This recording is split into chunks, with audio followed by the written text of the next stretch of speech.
नमस्कार, मी doctor Pallavi Payal, homeopathic physician, professional counsellor and therapist and professional parenting coach.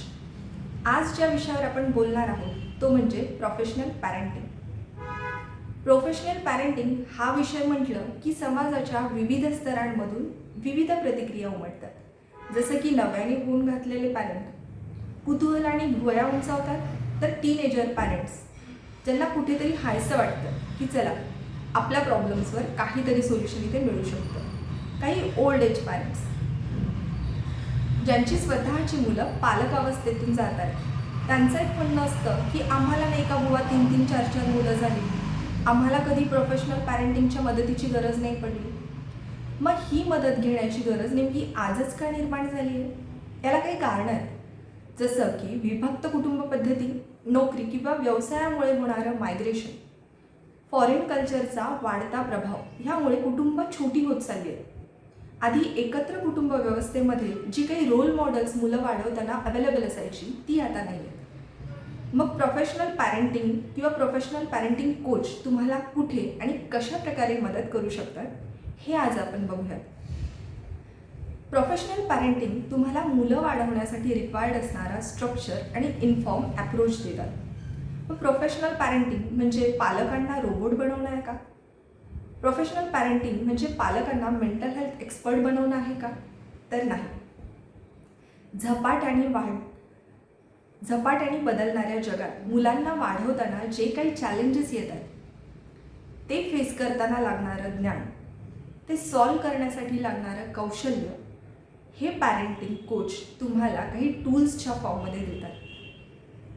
मुलांच्या बदलत जाणाऱ्या अवस्थेत, ज्याला आपण ट्रान्झिशन फेज म्हणतो, त्यामध्ये त्यांच्या नव्या जगात शिरताना जे काही चॅलेंजेस पॅरेंट्सला फेस करावे लागतात त्यासाठीच्या काही टेक्निक्स पॅरेंटिंग एक्सपर्ट्स तुम्हाला उपलब्ध करून देतात.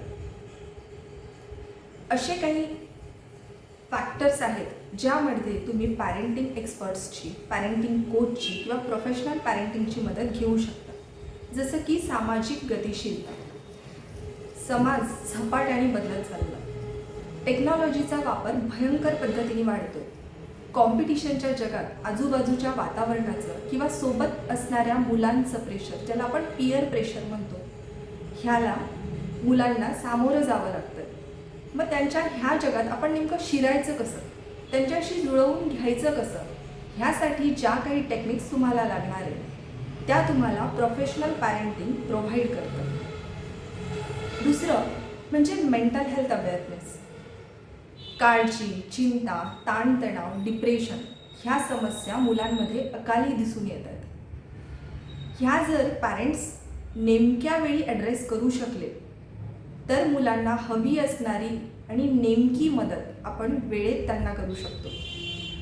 पण हा अवेअरनेस पॅरेंट्समध्ये कसा निर्माण करायचा, तर त्यासाठी आपण पॅरेंटिंग कोचची किंवा प्रोफेशनल पॅरेंटिंगची मदत घेऊ शकतो आणि आपल्या मुलांना आपण अचूक वेळी नेमकी ती मदत करू शकतो.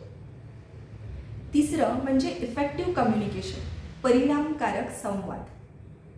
मुलांमध्ये आणि पालकांमध्ये जेव्हा माझ्याकडे काही पालक येतात आणि म्हणतात आम्ही मुलांसोबत तर रोज बोलतो, पण तो रोज होणारा संवाद नेमका आणि परिणामकारक आहे का हे तपासण्याची गरज आहे.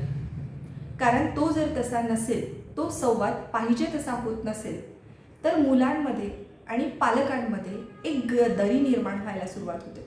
तो गॅप वाढत जातो. पुढे तो गैरसमज आणि कॉन्फ्लिक्ट्समध्ये परिवर्तित होतो. हा गॅप लवकरात लवकर कमी करण्याची गरज असते, नाहीतर तो कधीच कमी होणार नाही असा गॅप तयार होतो किंवा ती दरी खूप वाढत जाते. ह्यात पॅरेंटिंग कोच किंवा एक्सपर्ट्स, प्रोफेशनल पॅरेंटिंग तुम्हाला हा गॅप भरून काढायला मदत करते. तुमच्यामध्ये आणि तुमच्या पाल्यांमध्ये विश्वासाचा एक धागा निर्माण करण्याचं काम करते. शिस्त आणि बंधन. बऱ्याच त्यात गफलत होते. पॅरेंट्सला मुलांना शिस्त लागावी असंही वाटतं. जेव्हा शिस्त लागायला जातो तेव्हा मुलांवर बंधनं जास्त टाकली जात आहेत का असं वाटायला लागतं. कारण ती बंधनं जेव्हा जास्त होतात तेव्हा मुलं रिव्हॉल्टिंग वागायला लागतात किंवा गिवअप करायला लागतात. मुलांना जास्त बंधनं झाल्यानंतर त्यांचं स्वातंत्र्य हिरावून घेतलं जातं आहे असं वाटतं आणि आपल्यालाही कुठेतरी ॲज अ पालक वाटायला लागतं की मी माझ्या मुलाला हवं तसं एक्सप्लोअर होऊ देत नाही आहेत का. आणि खूप स्वातंत्र्य द्यायला जावं तर मग त्यांना चांगलं वाईट यातला फरक कसा कळेल, त्यांना शिस्त कशी लागेल. अशा परिस्थितीत तुम्हाला पॅरेंटिंग कोच किंवा प्रोफेशनल पॅरेंटिंग काही पॉझिटिव्ह डिसिप्लिन टूल्स प्रोव्हाइड करून देतं, जेणेकरून शिस्त आणि बंधन ह्यातला नेमका फरक पॅरेंट्सला कळतो आणि आपल्याला योग्य पद्धतीने मुलांना डिसिप्लिन लावणं पॉसिबल होतं. तिसरं म्हणजे तुमच्या मुलाची इंडिव्हिज्युअलिटी. आपल्या पाल्याची इंडिव्हिज्युअलिटी आपल्याला जर नेमकी कळली, त्याचं नॅचरल पोटेन्शियल जर आपल्याला कळलं, तर त्याला अजून एक्सप्लोअर करायला ॲज अ पॅरेंट आपण मदत करू शकतो. जन्माला येताना प्रत्येक मूल वेगवेगळ्या पद्धतीने जन्माला आलं, स्वतःची इंडिव्हिज्युअलिटी, स्वतःचा युनिकनेस घेऊन जन्माला आलं. ॲज अ पॅरेंट आपल्याला तो युनिकनेस कळला तर कदाचित आपण आपल्या पाल्याला त्याच्या असलेला नैसर्गिक गुण चांगल्या पद्धतीने फुलवायला मदत करू शकतो. आणि ह्यात पॅरेंटिंग कोच तुम्हाला मदत करत असतात तुमच्या पाल्याची इंडिव्हिज्युअलिटी ओळखायला आणि त्यावर काम कसं करायचं आहे ह्यावर मार्गदर्शन करायला. To create more resilient child. Resilient child म्हणजे काय, जग बदलतं आहे, त्यामध्ये असणारे ताणतणाव असणारच आहे, पण ह्या ताणतणावात तुमचं मूल अटकून न पडता, त्यात गुरफटून न पडता तो ताणतणाव झटकून उद्या नव्याने परत उभं राहण्याची क्षमता त्यामध्ये तयार करणं, ह्याला म्हणतात रेझिलियंट चाइल्ड तयार करणं. आणि हा रेझिलियन्स आपल्या मुलांमध्ये कसा तयार करायचा ह्या संबंधी मार्गदर्शन आपण प्रोफेशनल पॅरेंटिंगमधून किंवा पॅरेंटिंग कोचकडून मिळवू शकतो. बऱ्याचदा होतं असं की पॅरेंट्सला मुलांमध्ये काही चॅलेंजेस दिसून येतात. रोज ॲज अ पॅरेंट बरेच चॅलेंजेस आपण फेस करत असतो, पण जेव्हा केव्हा ही मदत घ्यायची वेळ येते आपल्याला असं वाटायला लागतं की माझ्याकडून हे चॅलेंजेस आता हँडल नाही होत आहेत, मला कुठल्या तरी एक्सपर्टची मदत घ्यायची गरज आहे.